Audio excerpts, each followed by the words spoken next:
I'm hoping you will bring a somewhat different perspective to some of the tenor and direction of the conversation so far as a leader of the Senate. My fellow panelists and Nigerians, I want to show a deep appreciation to be here. We are here specifically to talk about how to pull us back from the brink. And so, when I was contacted, I also asked a question. Do you really want us to talk about the problems, or do we come and paper everything over as usual and go away and the problem continues? Because I don't think that there's anything new we're going to say that has not been said. What I think is that everything has been said, all the proposals have been given, but no one wants to have the will to be able to do what is necessary. I want to thank Governor El-Rufai for all the things he has said. You know, these are wonderful things and the way that you're going about it. But I want to actually say, if we want to have a conversation, can we look at certain questions and ask ourselves those questions? Since this is the first set of the discussions we're going to do, either today or maybe in another discussion, we can ask ourselves one question. And the first one is, why now? What is it that has led us to this point in just a few years?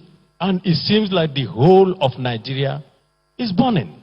There must be a way for us to try to find out why?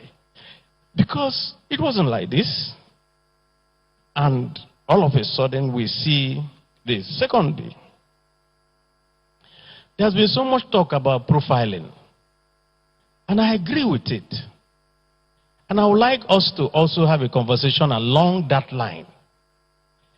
If a header is carrying an AK-47 and a criminal is carrying an AK-47 and both of them are in the same place, how do you differentiate them? Because it is necessary for us to be able to draw lines somewhere. If we are looking at that, we should also look at something else. If, like Governor El-Rufai has said, the police, the military, and all that, they don't seem to be enough. But I don't think that that is only the problem. And I can tell you, as the minority leader, I get people who call me from our place to say, this has happened here. These people have come and done this. And we have reported to the police. And when we report, we become the victims. They instead turn around to arrest us. So, what type of training do we give to our law enforcement agencies so that they can differentiate between the genuine person who has a problem and somebody who they say is profiling a set of people?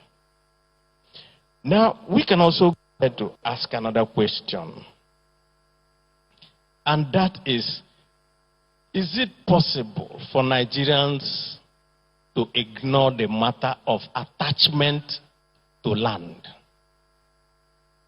Because that is very critical for us to have this conversation. If somebody, I think I read somewhere that close to 80% of Nigeria's land is in the 19 states of the north. About 22% or so is in the 18 states of the south. And somebody in a forest in the south is being told to leave his land in order to be alive, so that another person can stay there. How do you think the person will feel? And I think Governor Fayemi said that victims need to be treated with some compassion. And I think that those are the kind of questions that I think we need to try. And I think the panelists, maybe you will all look at it. There is something that is going on, and I think Governor Fayemi and Governor El-Rufai, I need to let you know, from Ruga to the waterways bill, to the national livestock transformation plan, all the way to what the Minister of Justice suggested, a commission for heads. I don't know what the commission is for, but at the root of it, what Nigerians see is a grab for land. So we must deal with the land problem and how people are attached to it. That must be a conversation that we must have. And I joined Governor El-Rufai to agree that if there is no quick access to justice, there's absolutely no way people who are aggrieved will feel that something has been done for them. There must be that. But on the basis of that, let me make my final submission so that you know that I won't take so much of your time. And that is that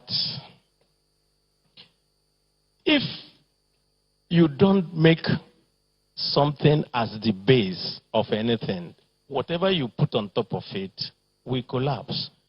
Governor El-Rufai has said it. The base is fairness and justice. You must treat everybody equally. Once you do that, then people will buy into your solutions. And when they buy into your solutions, then you can continue to have a viable country. I want to stop there because I think we're going off a break. Thank you very much, Senator. We will now take a short break, and when we come back, we will go to the list for quick responses, and then we'll have a more generalized conversation. We'll be back.